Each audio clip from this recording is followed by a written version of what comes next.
नमस्कार प्रिय दर्शकों, एक बार फिर आपका स्वागत है हमारी YouTube चैनल प्राचीन ज्ञान सच्चा ज्ञान में। प्रिय दर्शकों, आज हम बहुत ही खास त्रिया चरित्र की कहानी लेके आए हैं। ये कहानी बहुत ही खास है। यदि इस कहानी को जो बंदा याद कर लेता है वो कभी भी जीवन में धोखा नहीं खा सकता। यदि जो बंदा इस कहानी पे अमल करता है उसके जीवन में कभी कोई परेशानी खड़ी नहीं हो सकती।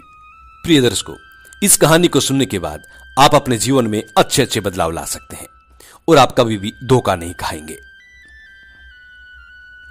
प्रिय दर्शकों, किसी कवि ने खूब कहा है कि नार नहीं नारंगी है, नारंगी नहीं सब रंगी है, ढके तो सब कुरमा ढके, नहीं तो नंगी की नंगी है। जो मेरी माता बहन इस वीडियो को देख रही हैं वो ये ना सोचे कि ये उनके ऊपर है। नहीं, इस समाज में ऐसी ऐसी औरतें हैं जो सुंदर और सुशील औरतों को भी बदनाम कर देती हैं।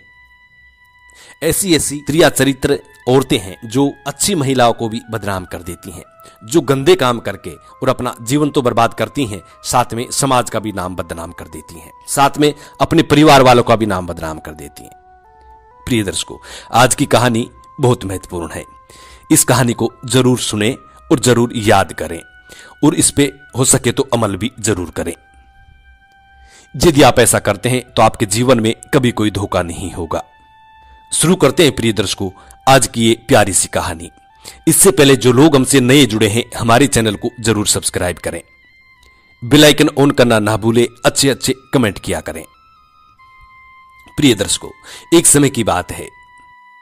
एक नगर में एक बहुत ही विद्वान सेठ रहा करता था।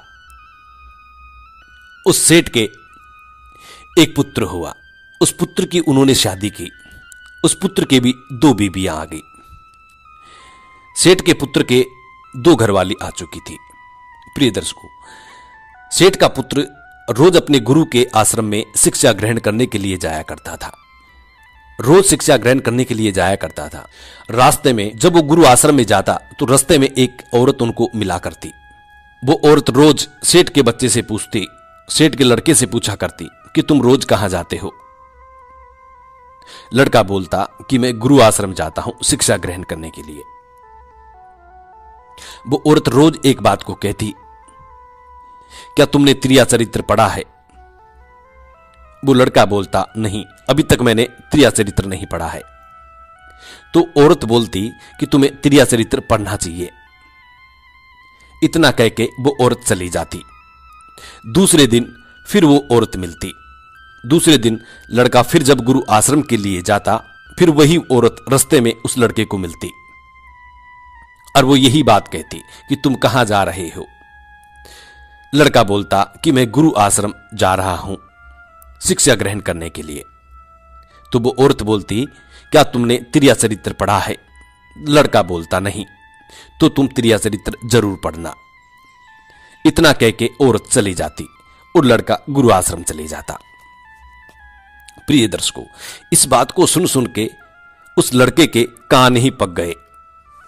एक दिन उस लड़के ने सोचा, क्यों न मैं इस बात को गुरु जी से कहूं। हो सकता है इस त्रिया चरित्र का कोई राज हो और गुरु जी मुझे ये त्रिया चरित्र पढ़ा दें। प्रिय दर्शकों, लड़का गुरु के आश्रम जाता है और गुरु जी से जाके कहता है, गुरुदेव मुझे त्रिया चरित्र पढ़ाइए।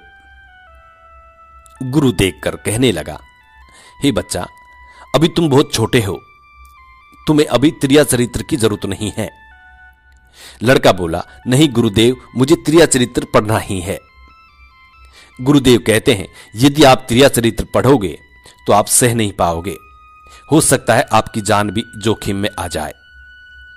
लड़का फिर भी बोलता है, नहीं गुरुदेव, मैं अपनी स्वयं की रक्षा स्वयं कर सकता हूं, मुझे लेकिन आप त्रिया चरित्र पढ़ा दीजिए। गुरुदेव ने कहा, ठीक है, समय आने दीजिए, हम आपको त्रिया चरित्र जरूर पढ़ाएंगे। प्रिय दर्शकों, लड़के की पढ़ाई चलती रही। लड़के ने 2 शादी कर ली। 2 बीबियां उनके घर पे थी। प्रिय दर्शकों, समय गुजरता गया। गुरु ने उस लड़के को त्रिया चरित्र पढ़ाना शुरू कर दिया। जब त्रिया चरित्र पढ़ाना शुरू किया तो लड़के को वो सारी बातें समझाई। कहा कि कभी औरत पे विश्वास मत करना। औरत जब आपके पास होती है तभी ही आपकी होती है। जब आपके पास होती है उसी वक्त आपकी होती है। यदि आपसे थोड़ी सी भी दूर गई तो समझो गई काम से। लड़के को गुरु की इन बातों पर विश्वास नहीं था, क्योंकि लड़के की जो पत्नियां थी वो उनसे लड़का बहुत प्यार करता था। इसीलिए लड़के को गुरु की इन बातों पर विश्वास नहीं रहा। लड़का कहता, नहीं गुरुदेव, ऐसा नहीं है। मेरी पत्नियां मुझसे बहुत प्रेम करती हैं और मैं भी उनसे बहुत प्रेम करता हूं। यह आपकी बात गलत है, लेकिन फिर भी गुरुदेव कहते हैं कि त्रिया पे कभी विश्वास मत करना। जब वो आपके पास होती हैं उसी वक्त आपकी होती हैं। यदि थोड़ी दूर आपसे चली जाए तो समझो गई काम से। लेकिन फिर भी लड़का विश्वास नहीं करता। प्रिय दर्शकों, जब लड़के की शिक्षा दीक्षा समाप्त हुई तो लड़का गुरु आश्रम से रवाना होने लगा। गुरु ने कहा, बेटा तुम्हारी शिक्षा दीक्षा समाप्त हो चुकी है, अब तुम्हें यहां आने की कोई जरूरत नहीं है, अब तुम अपने घर पे रह सकते हो। प्रिय दर्शकों, जब लड़का वहां से गुरु का आशीर्वाद प्राप्त करके जाने लगा तो गुरु ने फिर से रोका और कहा, मैं तुम्हें एक तंत्र छड़ी देता हूं, इस छड़ी को अपने पास रखना। मैं तुम्हें एक तंत्र छड़ी देता हूं, इस छड़ी को सदा अपने पास रखना। जब भी इस छड़ी को आप अपने सर पे घुमाओगे तो आप अदृश्य हो जाओगे। आप दुनिया को देखोगे, दुनिया आपको नहीं देख पाएगी। लड़के ने कहा, ठीक है गुरुदेव। और बात बताई गुरु ने, अभी तुम सीधे घर जाना। घर जाके रात को 12 बजे पश्चिम दिशा की ओर, अपने घर से पश्चिम दिशा की ओर इस छड़ी को लेकर के जाना और पूरी रात्रि के समय वहीं पे रहना। लड़के ने कहा, ठीक है गुरुदेव, क्योंकि आप दुनिया को देख सकते हैं, दुनिया आपको नहीं देख पाएगी, इसीलिए आप इस छड़ी को अपने सर पे घुमा के और रात्रि के 12 बजे पश्चिम दिशा की ओर खड़े हो जाना। लड़की ने कहा, ठीक है गुरुदेव। लड़का छड़ी लेकर के घर आ जाता है। जब शाम का वक्त होता है, सब खाना वाना खा करके आराम करने लग जाते हैं, तो 9-10 बजे के समथिंग लड़का घर से निकल जाता है। लड़का छड़ी लेकर के घर से बाहर निकल जाता है और पश्चिम दिशा की ओर रास्ते के मोड़ पे खड़ा हो जाता है। लड़का देखता है, क्योंकि छड़ी को घुमाने से लड़का अदृश्य था, लड़के को कोई देख नहीं पाता और लड़का सबको देख रहा है। रात को जब 12 बजे का वक्त हुआ तो उस समय वही औरत जो लड़के से ये कहती थी कि तुमने त्रिया चरित्र पढ़ा है या नहीं, वही औरत हाथ में खाने का थाल सजाए हुई रस्ते रस्ते आ रही थी। लड़का देखकर बड़ा चकित हुआ कि ये तो वही औरत है जो मुझसे रोज ये कहा करती थी कि त्रिया चरित्र पढ़ा है या नहीं। लड़का देखकर बड़ा आश्चर्यचकित हुआ कि रात्रि के समय, मध्य रात्रि के समय कहां जा रही है। प्रिय दर्शकों, उसी रास्ते से कुछ ही क्षणों दूर, उसी रास्ते से कुछ ही दूरी पर एक साधु का आश्रम था। वो औरत सीधा खाने का थाल लेकर के उस साधु के आश्रम पे चली जाती है। वो लड़का भी उसके पीछे पीछे चला जाता है। प्रिय दर्शकों, साधु से जाकर के वो औरत कहती है, साधु उस औरत से कहता है कि आज आने में इतना लेट कैसे हो गई। औरत कहती है, साधु महाराज, अब मेरी शादी हो चुकी है और मेरा पति मुझे लेने के लिए आया हुआ है। उसको सुलाने में मुझे काफी वक्त लग गया, इसीलिए मैं आज लेट हो गई हूं। औरत ने और कहा कि मैं अब आपसे नहीं मिल सकती, अब मैं कुछ ही दिनों में यहां से जाने वाली हूं, क्योंकि मेरा पति मुझे लेने के लिए आया है। साधु ने कहा, तो ठीक है, आप जाइए, यहां क्यों आई हो? जब आपका पति आपको लेने के लिए आया है तो आपको जाना चाहिए, यहां आने की क्या जरूरत थी? औरत ने जवाब दिया।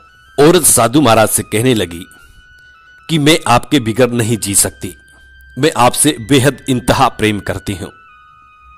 साधु ने कहा, तो ठीक है, यदि आप मुझसे इतना प्रेम करती हैं तो आप एक काम कीजिए, अपने पति को मार दीजिए जो हमारे बीच में रोड़ा बना हुआ है।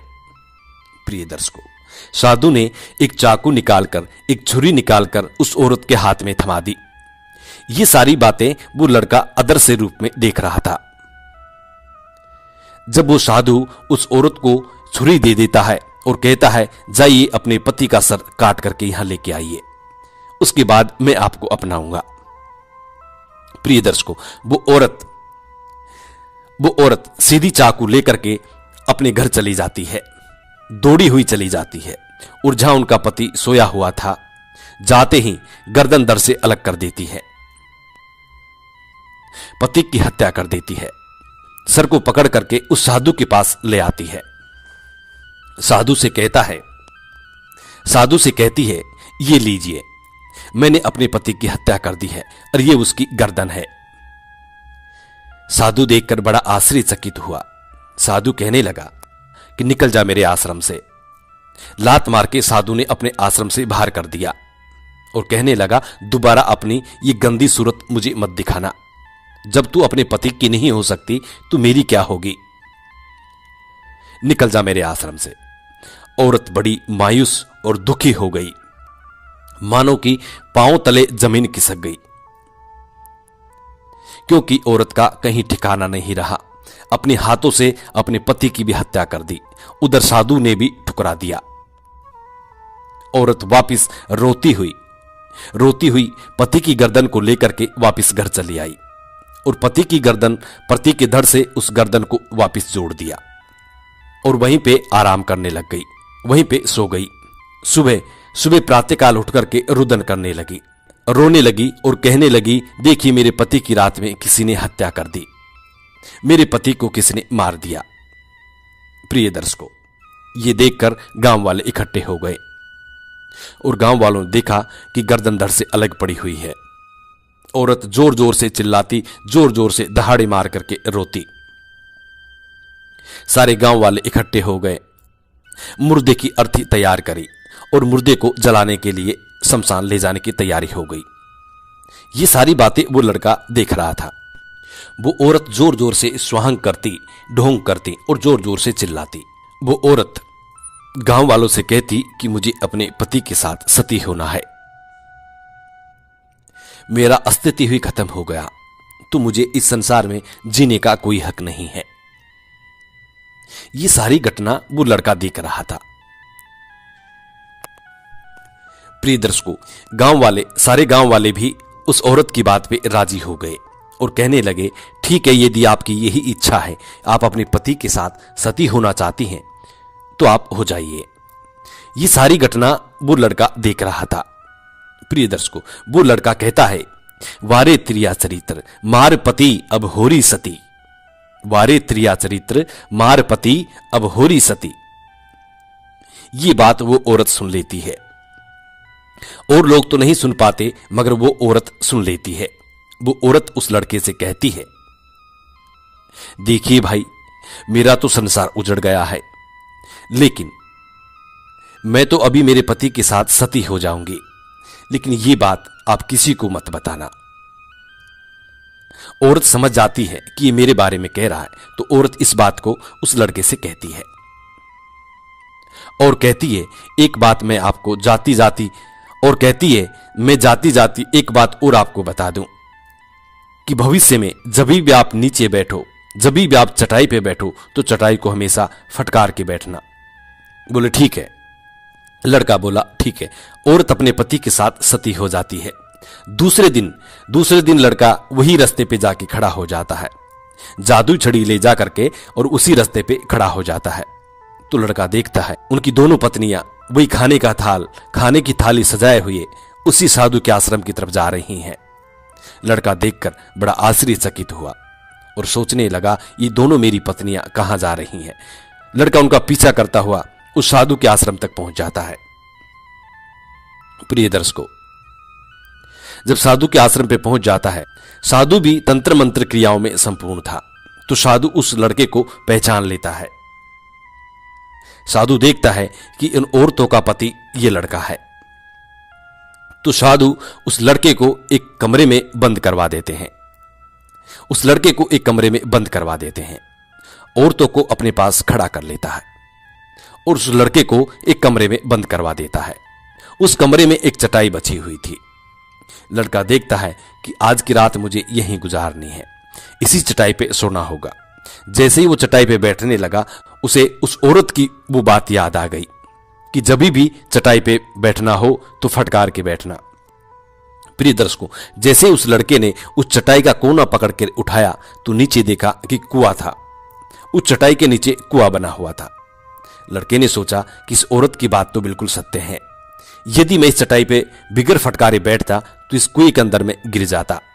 उस कुएं में और भी काफी लोगों के कंकाल पड़े हुए थे, और भी काफी लोग पड़े हुए थे। प्रिय दर्शकों, ये देखकर वो लड़का बड़ा दुखी हो गया और वो लड़का सोचने लगा कि मैं यहां से निकलूं तो कैसे निकलूं।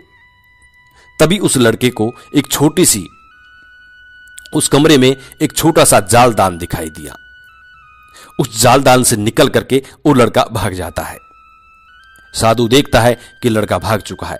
साधु उन औरतों से कहता है कि तुम्हारा पति आया था यहां पे और वो भाग गया है, तुमको आते देख लिया है। औरतें बड़ी दुखी हो जाती है। औरतें कहती हैं यदि हमारे पति ने हमें देख लिया है तो हमें जाते ही वो खत्म कर देगा और हमें नहीं अपनाएगा। साधु कहता है ठीक है, मैं तुम्हें एक तंत्र मंत्र से सिद्ध कील देता हूं। यदि इस कील को आप अपने पति के सर में गाड़ देती हैं तो तुम्हारा पति उसी वक्त कुत्ता बन जाएगा। तुम्हारा पति उसी वक्त कुत्ता बन जाएगा और तुम बड़ी आसानी से उसका वध कर सकती हो, उसको मार सकती हो। प्रिय दर्शकों, वो साधु तंत्र मंत्र सिद्ध कील उन औरतों को दे देता है। उन औरतों को वो साधु तंत्र मंत्र सिद्ध कील दे देता है। दोनों औरत लेकर के अपने घर आ जाती हैं। उनका पति उन दोनों औरतों को आते देखता है। मेरे घर के अंदर प्रवेश करने की जरूरत नहीं है, चले जाओ दोनों मेरे घर से। क्या कमी है मेरे घर में, क्या कमी है मेरे घर में जो तुम उस साधु के पास जाती हो।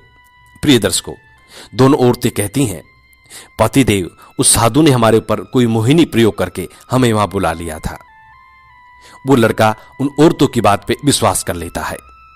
प्रिय दर्शकों, विश्वास कर लेता है और जब रात को खाना पीना खाने के बाद आराम करने लगते हैं तो एक औरत, छोटी जो औरत थी, उससे बड़ा प्रेम करता था। छोटी औरत से वो लड़का बड़ा प्रेम करता था। छोटी औरत के साथ वो खाना पीना रात को खाता है। जब रात को खाना पीना खाने के बाद आराम करने लगते हैं, जब लड़के को नींद आती है तो छोटी उसकी बीवी खड़ी हो जाती है और उस लड़के के सर में उस कील को गाड़ देती है। जैसे उस कील को गाड़ती हैं, लड़के को बड़बड़ा के चेत हो जाता है।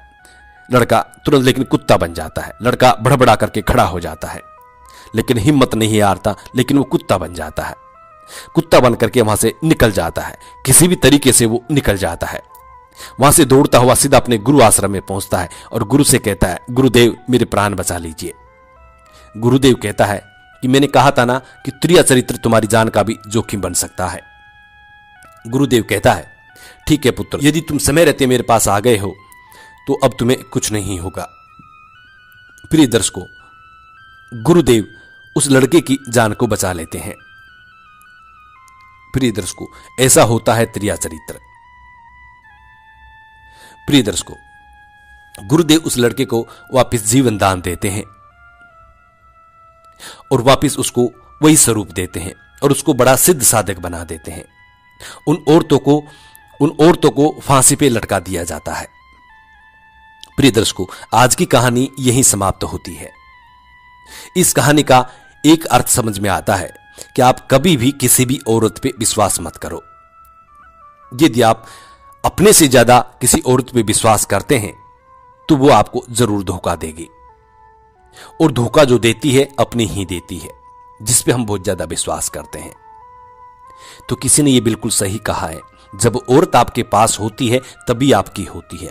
यदि आपसे तनिक भी दूर चली जाए तो समझो वो गई काम से, वो आपकी औरत नहीं है। इसीलिए नारी जाति पे कभी विश्वास मत करो। जो मेरी माता बहन इस वीडियो को देख रही हैं, वो ये ना सोचे कि ये उनके ऊपर है। नहीं, इस समाज में ऐसी त्रियाहीन, समाज में ऐसी ऐसी औरतें हैं जो सुंदर और सुशील औरतों को भी बदनाम कर देती हैं। ऐसी ऐसी त्रिया चरित्र औरतें हैं जो अच्छी महिलाओं को भी बदनाम कर देती हैं, जो गंदे काम करके और अपना जीवन तो बर्बाद करती हैं, साथ में समाज का भी नाम बदनाम कर देती हैं। उम्मीद है हमारी ये जानकारी आपको पसंद आई होगी। जी नमस्कार, धन्यवाद।